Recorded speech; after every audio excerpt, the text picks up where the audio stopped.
Hi, everyone. It's Todd Cohen, keynote speaker and author, and thanks for checking out my YouTube channel. And listen, before we're done, make sure you hit that like button or thumbs up or whatever it is that you're supposed to hit that says, hey, this guy's, he's not terrible.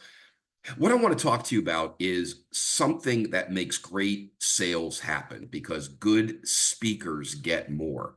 That's right. The merging of good speaking and presenting skills and being successful at selling yourself is undeniable. In fact, we're all in sales. You know, that's my mantra. It's all about building a sales mindset. It's all about understanding that a sales culture means everybody in an organization is in sales because they help influence the customer's ability to say yes. All right, now let me get back to the topic at hand.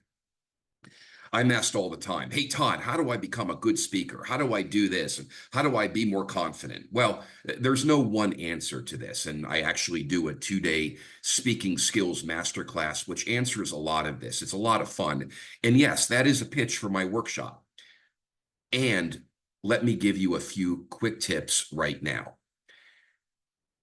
To be a good speaker, first thing is you have to be confident in your material.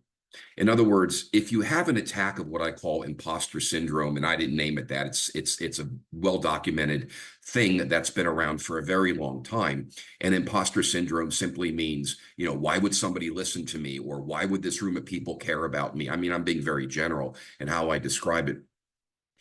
If you're having an attack of imposter syndrome, that's normal. In other words, if you're on that stage, you've earned the right to be there. Don't let your own fear and self-doubt get in the way, and let yourself believe that what you have to say isn't valuable.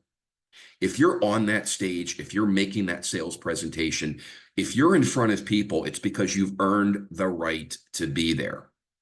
Good salespeople get more. Good speakers are good salespeople. Good speakers get more. The second tip I want to share with you is this: play to your audience. In other words, meet your audience where they are. So if you're chosen to sit on a panel or give a keynote or do a speech, or however it is that you're going to be sharing your knowledge, your intellectual capital, your brilliance, make sure that how you show up doesn't, let me say this differently, make sure how you show up sends a strong, clear message to the audience that you're meeting them where they are. So for example, if you're speaking to a room full of, programmers who may not be showing up in 3-piece suits, and I'm not picking on programmers, obviously, you don't want to show up in a dress or a style that sends a message that I don't understand my audience. In other words, meeting your audience where they are means you're demonstrating that you understand them and having the confidence to show up in a way that says, I get you, I understand you, because that immediately will put your audience at ease. The final tip I want to share with you about being a good speaker, a good presenter, is that you're going to get questions and you're going to get pushback, and you might even get somebody who is really just not going to buy into what you have to say. Okay, you can't win them all. Speaking and selling are synonymous, and you know what? We don't win them all. I look at every audience through what I call the 20-60-20 lens. That top 20, those are the people, they love you. They're ready for what you have to say. They've helped you get on that stage. And by the way, when I say stage, I mean reality or metaphorically. If you're in a conference room and making a sales pitch or presenting your ideas or asking for budget, which by the way is all sales, and you're doing it in front of 2 people, that's still getting on a stage. Every time we speak, we get on a stage. All right, I divest, or I digress. No, I'm not divesting, I'm digressing.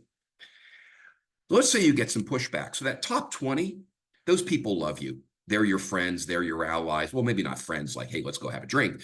They're your allies. They're your people. They want you there. And then you have the middle 60. These are the people that, well, they're open-minded, maybe skeptical, maybe not skeptical. They're somewhere on that spectrum of, okay, I'm listening, sell me, because everyone's in sales. And then you have that bottom 20.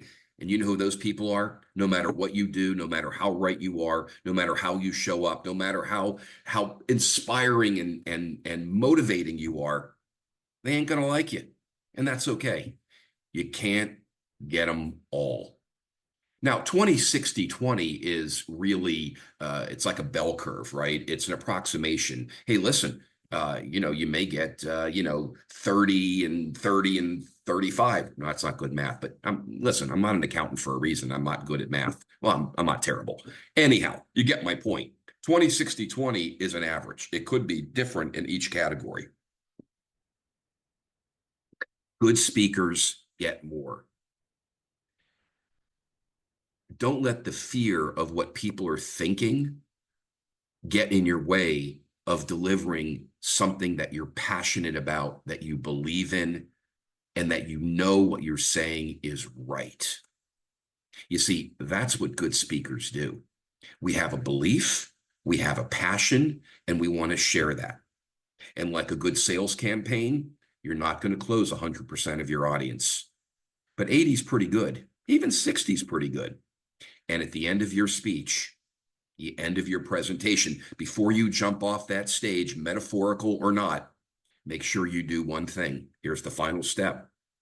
Make sure you have a call to action. What do you need them to do to take the next step? Don't just share your speech and say, wow, I just dazzled you with my brilliance. Now I just expect that you're going to run up to me and hire me. Doesn't work like that. People want to be shown how to take the next step. Sales 101.